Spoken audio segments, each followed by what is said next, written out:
Vocês conseguem ver? Sim. Tá, obrigado. Bom, falar de biossegurança, como o professor João Euclides disse, é algo que não é tão recente, né? Quando a gente fala em biossegurança, a gente vai pensar um pouquinho do todo o seu marco histórico que a biossegurança vem proporcionando, né? A biossegurança, ela, quando a gente vai observar todo o registro histórico do que é falado e associado à segurança da vida, como a própria etiologia da palavra nos diz, a gente vai começar a investigar e observar que há relatos de preocupação entre saúde e o nosso âmbito de trabalho. Só que a biossegurança ela é vista de uma forma holística muito mais, né, de forma sistêmica. Então, a biossegurança, ela veio estar muito na moda agora, em tempos de pandemia, porque requer cuidados, devido a um risco iminente que a gente tem no contexto quando a gente fala de uma doença que está assolando o nosso mundo, né, o planeta Terra, que é a doença causada pelo SARS-CoV-2, que a gente intitula de Covid-19. Só que a biossegurança, ela é muito estudada na academia, e nos diversos patamares e setores e áreas de conhecimento. A biossegurança ainda não é considerada uma ciência, mas é uma grande área de conhecimento, e ela é vista de forma interdisciplinar. Tá? Então, falar um pouco para vocês sobre formação segura em tempos de pandemia é algo que requer um cuidado, uma visão diferenciada de você, enquanto estudante, futuro profissional, e com todos os seus comunicantes sociais. Tá? É um fator determinante. Então, assim, eu aproveito essa oportunidade para fazer com que vocês possam despertar e entender que a biossegurança, ela não só se aplica ao nosso contexto da atividade laboral, ou seja, do nosso ambiente de trabalho. A biossegurança, ela faz parte da sua vida, onde a gente, na verdade, vai estruturar ações do nosso dia a dia para que a gente tenha um menor risco, como eu vou falar para vocês um pouco acerca do conceito do que é biossegurança mais na frente. Prometo a vocês que irei ser breve, até porque o momento, né, é que a gente tem aqui é um momento curto, foi me dado em torno de 10 minutos para falar para vocês. Então, não se preocupe que a gente vai falar de forma bem breve. Então, quando a gente fala de biossegurança e vida, a gente entende o ser, né, humano quanto um ser social, que tem sua vida social, familiar, com os amigos, e também nas instituições da qual ele faz parte, seja ele seu local de trabalho, ou diversos locais de interação social. Então, aqui, ó, a gente está bem livre para, né, segundo a nossa Constituição, para fazer o que bem quer, mas existe o que a gente chama de bom senso. E esse bom senso, ele se aplica aos cuidados, e esses cuidados, né, requer cuidados durante, por exemplo, a formação. Então, vocês, enquanto futuros e já são estudantes, estudantes da área de saúde e futuros profissionais, requer conhecimento, né? Então, eu digo aos meus alunos, até ontem na recepção dos Férias da Biomedicina, eu falei da importância de se conhecer e de se diferenciar, por exemplo, entre um curso superior e um curso técnico ou profissionalizante, né? No curso superior, o diferencial é justamente o conhecimento para que a gente possa colocar em prática aquilo que a gente adquire através das competências e habilidades, né? Habilidades do fazer profissional, que é o que você, enquanto futuro enfermeiro, biomédico, farmacêutico, fisioterapeuta, dentista, vai precisar. E para isso você tanto vai ter que ter cuidado, né, com a sua própria saúde, quanto daquele que você está prestando uma assistência de forma direta ou indireta. Eu digo direta para aquelas profissões que estão diretamente relacionados, né, ao cuidar da saúde, e aqueles que, de forma indireta, que estão prestando um serviço, né? Então, os profissionais da farmácia, que estão lá na farmácia de um hospital, farmácia magistral. Existem os profissionais que trabalham como analistas clínicos em laboratório. Enfim, existem várias formas da gente poder ter esse entendimento. E para que a gente possa permear a biossegurança, a gente não pode trabalhar sozinho, né? A gente está vendo, observando aí, através dos órgãos oficiais, que os nossos indicadores epidemiológicos estão assustadores, onde a gente está na Paraíba, né, com indicador de ocupação de leito de UTI acima de 90%, à beira de um colapso. Isso nos traduz o quê? Isso nos traduz que nós, enquanto cidadãos, estou falando do paraibano, da pessoa que mora aqui na Paraíba, não está tendo os cuidados necessários com relação às precauções para evitar a contaminação, no caso do vírus, né? Então, isso também se faz necessário, por exemplo, das bactérias resistentes a antibióticos, que é os nossos próximos cuidados que a gente precisa ter diante de uma guerra biológica que a gente vai viver até 2050, onde se tem já tem estudos que mostram os altos indicadores de que se terá muitas mortes por doenças infecciosas ocasionadas por esses micro-organismos, né? E a gente já vê que esses micro-organismos a gente não consegue observar a olho nu, mas eles estão presentes a todo instante, tá? Então, é necessário que a gente tenha esse entendimento acerca que a biossegurança ela não só se aplica à faculdade, universidade ou nosso ambiente de trabalho. A biossegurança ela se aplica ao nosso contexto social, né? A gente aprende desde cedo de que quando a gente vai ao acordar, a gente tem que fazer a higiene bucal. A gente tem que fazer a higiene bucal porque a gente pode ter mau cheiro, né? Mau hálito, que é a litose. A gente também pode favorecer o aparecimento de uma doença infecciosa, que é chamada de cárie. Então, isso são costumes e hábitos que a gente leva para a vida. A gente aprende, né? Que desde criança, antes da gente se alimentar, a gente precisa higienizar as mãos. A gente também é educado a, antes de ir ao banheiro e, ao sair ao banheiro, também higienizar as mãos. A gente aprende também que, ao chegar em casa, a gente deve separar nossa roupa que foi utilizada, por exemplo, da nossa cama, dos nossos materiais. Então, a biossegurança ela faz parte de todo um contexto, né, do nosso dia a dia, da gente acordar ao dormir. E quando a gente vai falar em biossegurança no âmbito profissional, a gente observa que a biossegurança ela surgiu basicamente no século XVIII, né, onde, na verdade, se começou toda uma movimentação relacionada ao processo de mercantilização, né, e de operacionalização dos trabalhos. Isso veio ter um auge muito grande, principalmente no século XIX, quando existiu, por exemplo, a Revolução Industrial, né, onde alguns donos de empresas, né, de fábricas, começou a receber questionamento por parte dos sindicatos e dos operários quanto às doenças que eram ocasionadas pelo trabalho contínuo, né? Então, estava-se existindo o processo de industrialização, muitas pessoas, por exemplo, desenvolvendo doenças oriundas de repetições, né? As doenças que a gente fala de esforços por repetições, as DORTs e DERTs, tá? Então, isso daí começou a trazer uma reflexão acerca desses gestores nessas empresas. Então, começou a ser instituído, por exemplo, na indústria têxtil, na Inglaterra, tá? Um ambulatório de medicina do trabalho, onde existia um profissional da área de saúde que tinha toda uma atenção e observava os riscos de exposição durante a jornada de trabalho.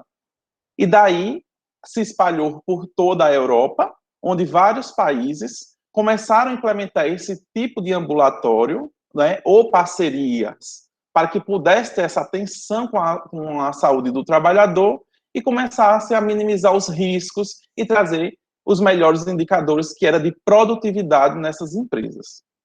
No Brasil, né, e na saúde como um todo, a gente vai voltar agora para o âmbito da saúde, a biossegurança ela veio ter evidência justamente com a epidemia do HIV, a partir do ano de 1985, no Brasil especificamente na década de 90, onde todo mundo tinha-se, né, muito medo de uma doença que era nova até então, pois não se sabia, por exemplo, como era a forma de transmissão. É igual esse medo que nós estamos nesse momento com relação à Covid. Então, se passou muito a aprender. Então, em vários hospitais do Nordeste brasileiro, né, Pernambuco, se negava a dar assistência aos portadores do HIV, como a gente se chama atualmente, porque se dependia do diagnóstico, de saber se ele tinha ou não, para se poder segregar esses pacientes. E a gente sabe que na área da saúde a gente não pode negar a assistência, tá? Então é preciso a gente ter esse entendimento, conhecer um pouco de doenças infecciosas e não infecciosas, do que a gente pode se proteger no nosso ambiente de trabalho e ser um bom profissional, tá? Então, a partir da década de 90, dos anos 2000, é que a gente vai ver os profissionais de saúde utilizando de protocolos na assistência, com um cuidar mais holístico e sistemático, tanto do trabalhador quanto do próprio paciente, onde a gente vai ver ele usando para fazer coletas de fluidos biológicos e da assistência, luvas, máscara, touca, que são os equipamentos de proteção individual que tanto está em evidência, como a máscara agora que todo mundo utiliza, tá? Então, a gente vai falar um pouquinho disso. Então, biossegurança, né, está aqui representado por esse símbolo que foi desenvolvido, né, por um engenheiro a pedido do CDC americano, né, que é o Centro de Controle de Doenças Infecciosas americano, desde o ano de 1976. E ele reúne, né, nesses grandes arcos aqui, esses 3 arcos, como se fossem as lentes objetivas de um microscópio para ampliar a visão. Então, esse é o símbolo internacional de biossegurança. Apresento para vocês e nunca mais esqueçam eles, porque durante toda a jornada de trabalho de vocês e de formação acadêmica, vocês vão encontrar em portas de laboratórios, né, no saco de lixo biológico. Então, esse símbolo vai estar muito presente. Ele até cai em provas de concurso, de residência, então nunca mais esqueçam. Quando esse tipo de imagem, né, que é um tipo de linguagem não verbal é utilizado, ele chama a atenção, né, do leitor. E isso quer passar uma imagem. E essa imagem se traduz exatamente no conceito da biossegurança. E qual é esse conceito da biossegurança? É justamente um conjunto de ações que são voltadas para prevenir e minimizar o risco. Então, o risco, ele se classifica de acordo com a natureza em biológico, físico, químico, ergonômico e de acidentes, né? E o risco, ele tem a sua intensidade de acordo com a sua atividade laboral. Se você é um enfermeiro que trabalha, por exemplo, em uma UTI, você vai ter um risco biológico associado muito alto.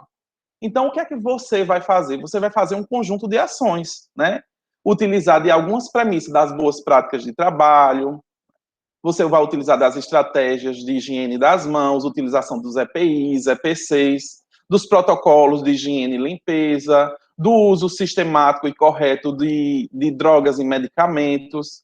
Então, quando a gente utiliza as ferramentas da biossegurança, aquele risco que tinha uma grande intensidade, ele passa a ter uma intensidade menor quando ele se externaliza através do perigo. Então, para que a gente possa se dizer uma pessoa biossegura, é preciso a gente ter, por exemplo, disciplina, é preciso a gente cultivar hábitos, a atenção durante todos os procedimentos. Sempre eu digo, eu sou professor de microbiologia para vários cursos. Então, quando a gente chega no laboratório de microbiologia, que trabalha com culturas microbianas, é preciso ter muita atenção. É preciso a gente ter compromisso com aquilo que a gente está fazendo. A gente não pode brincar, porque a gente pode se queimar num bico de Bunsen, a gente pode se contaminar com a cultura microbiana. É preciso a gente também ter bom senso de se colocar no lugar do outro. A gente fala tanto da humanização na saúde. E esse bom senso que a gente precisa, né, de viver em coletividade.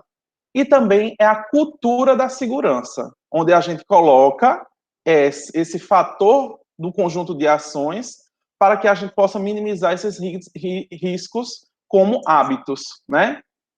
Então, a biossegurança nada mais é do que um conjunto de ações que são voltadas para minimizar os riscos ou prevenir, inerente às atividades de pesquisa, de assistência, né, de produção tecnológica, que possa comprometer a saúde humana, a saúde animal, o meio ambiente, ou mesmo a qualidade de um serviço que venha a ser desenvolvido. Esse é um conceito que é já clássico na nossa literatura, que é de 1996, de Teixeira e Vale, que a gente usa até hoje. Biossegurança em tempos de pandemia, a gente só vai reiterar aquilo que a gente já conhece, né? Que são as precauções universais, por exemplo, contra um agente biológico, que no caso aqui o SARS-CoV-2 é representado por essa figura. E quais são os cuidados que a gente precisa, né, estar convivendo e intensificando nesse momento atual? É realizar a higiene das mãos constantemente, por exemplo, né, com preparações alcoólicas, como álcool em gel. Por exemplo, eu estou com o meu álcool em gel aqui em mãos e também tenho um álcool em 70 para pulverizar e fazer a desinfecção de superfícies, né? Então, aqui, eu estou nesse momento numa área administrativa aqui do laboratório, para que possa passar para vocês, mas quando eu cheguei e fui colocar meu computador, eu fiz a desinfecção com papel toalha e álcool 70, uma fricção mecânica. E através desse álcool 70, onde a gente tem essa concentração, que a gente consegue passar, por exemplo, pelas estruturas do vírus ou da bactéria, para promover, por exemplo, um dano proteico, seja na estrutura viral, ou seja da parede bacteriana ou do fungo. Então, é preciso a gente ter esse entendimento. É por isso que vocês estão, né, entrando na universidade para adquirir esse conhecimento, e vocês têm um papel social de serem multiplicadores. O uso sistemático também da máscara, né? A máscara, seja ela de tecido, que tem que ser feita em tripla camada, a máscara ela precisa ser higienizada constantemente, a gente só deve utilizar uma máscara de forma contínua, a cada 2 horas deve ser trocada, isso tem que ser higienizada, né? A gente já vê que estudos mostram que a efetividade de uma máscara, ela só tem até 30 lavagens. Depois de 30 lavagens, ela não filtra e não tem uma eficácia como a gente tem quando uma máscara é nova, se for uma máscara de tecido. Mas a gente tem vários outros modelos que a gente utiliza na assistência da saúde, como a máscara cirúrgica, a máscara PFF2 ou 3, que é a mais indicada para nos proteger, por exemplo, quando se tem a produção de aerosóis, tá? Então, é preciso esse conhecimento constante. Também o distanciamento social, né? A gente está num momento em que o governo da Paraíba divulgou e faz-nos cumprir um decreto. E esse decreto estabelece essa relação de distanciamento. Né? Distanciamento mínimo, que em torno de 1 metro, 1,5 metro, até 2, a depender da circunstância. Então, é preciso a gente se afastar um pouco, esse momento é um pouco difícil, mas por isso que a gente não está aqui nesse formato presencial. No formato presencial, a gente está nesse momento remoto dessa recepção para vocês, em virtude dessa precaução padrão e universal. A gente também tem aqui, esses cidadãos recebendo, através de um profissional de saúde, uma coleta de suave de nasofaringe, onde a gente tem que testar mais a população para identificar os casos positivos, para que a gente possa diminuir essa cadeia de transmissão viral, né? Que é importantíssimo epidemiológico. Por isso que a gente tem que entender que esse momento do decreto que a gente tem de distanciamento, de diminuição, por exemplo, da atividade comercial e social, ela se faz necessária e contínua. Então, é preciso esse entendimento por parte da população. E, por fim, né, também, outra medida que é extremamente eficaz é justamente a vacinação quando disponível a todos. Graças a Deus, eu já fui vacinado, mas espero que, num momento bem próximo, todos nós, enquanto população e sociedade, possam ser vacinados. Então, vamos respeitar, né? A gente sabe que é um pouco demorado, em virtude de todo esse contexto político que estamos vivendo, de não conseguir avançar na vacinação. Uma outra informação importante é que a UFPB tem várias ações, né, relacionadas ao cuidado com quem faz parte da nossa comunidade acadêmica. Foi instituída a Comissão de Biossegurança Central, do qual eu faço parte, onde existem várias ações, né, que são feitas por todos esses membros, que é encabeçado pela professora Lígia, do Departamento de Fisioterapia, né? Para que vocês possam ter acesso a todo o material que a gente disponibiliza, vocês podem acessar o site da Comissão de Biossegurança, que é esse que está aqui, ó, www.ufpb.br/biossegurança, sem cedilha, e vocês vão ter várias informações. Inclusive, eu vou passar para vocês e mostrar que a UFPB, através de um projeto que é fomentado pelo Ministério da Ciência e Tecnologia, disponibiliza realizar o teste de RT-PCR na comunidade acadêmica que está nesse processo gradual de retorno, né, às atividades presenciais. Sejam discentes, docentes, técnicos e também os nossos terceirizados. Para que possamos agendar, fazer o agendamento, o que está aqui nessa parte inferior, marcado nesse círculo vermelho, é preciso que nós possamos nos encontrar em um momento, por exemplo, de suspeita da infecção, onde o indivíduo, né, com sintoma de síndrome gripal, do 3º ao 7º dia, vai se reportar aqui no site e vai fazer o agendamento, né?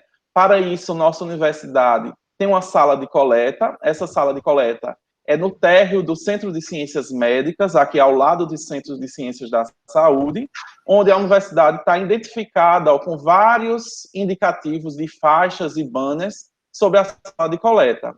Então, em parceria com o LACEN, o Laboratório de Saúde Pública, e o Governo do Estado da Paraíba, a Universidade Federal da Paraíba se articulou através de um convênio e também de uma comissão de enfrentamento à Covid e estruturou, né, 3 laboratórios que realizam a testagem da Covid, não só para a comunidade acadêmica, mas para toda a sociedade paraibana, onde a gente auxilia no diagnóstico o LACEN Paraíba, que são eles: o Laboratório de Endemias do Núcleo de Medicina Tropical, do qual eu sou vice-chefe desse laboratório, que tem feito, né, grande parte também de toda a testagem, o Laboratório de Biologia Molecular do Centro de Ciências Médicas, que também tem feito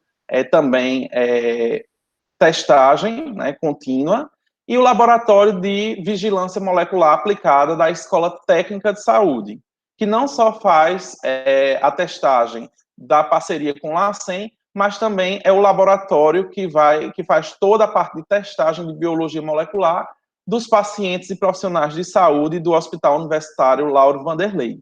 Então, essa tríade de laboratório vem desenvolvendo um trabalho fenomenal na Paraíba, porque nós já fizemos mais de 10 mil exames de RT-PCR aqui, desde que o começo do funcionamento dos laboratórios, que foi em abril de 2020. Além disso, a gente pode dizer que a Comissão de Biossegurança está identificando em toda a instituição, por exemplo, banners que são informações essenciais para que a gente possa ter a adesão de toda a comunidade acadêmica, né? O uso contínuo de máscara, né? A gente respeitar o distanciamento social, a gente fazer a higiene das mãos, utilizar dessas precauções. É tanto, ó, que um modelo que está sendo sempre utilizado para toda a comunidade acadêmica é a preocupação do CCS.